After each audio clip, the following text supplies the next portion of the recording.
Once you're on the FIFA World Cup 2026 HDFC Pixel Play Visa credit card page, you'll need to enter your mobile number that is already connected to your bank account. In the next section, you will have to enter your date of birth or your PAN number.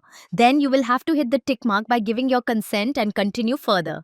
Here you will enter your OTP and move on to the next step. Here you will fill your employment details. You will put your current designation and your company name. If the company name is not mentioned in the list, you will tick on others and write the full name of your company.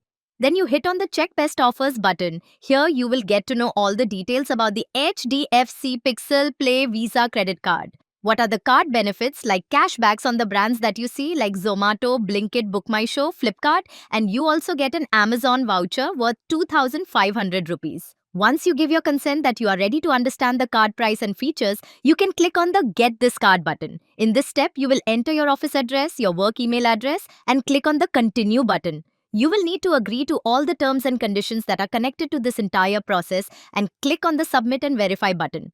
In this step, you will have to verify yourself using your Aadhaar OTP, debit card or net banking. We are selecting currently the Aadhaar OTP option. So finally, your application reference number has been given to you and you will be also getting an email plus an SMS to track your application. Through email communication itself, your video KYC and the further steps will be informed to you. All the best for getting your FIFA World Cup 2026 HDFC Pixel Play Visa credit card.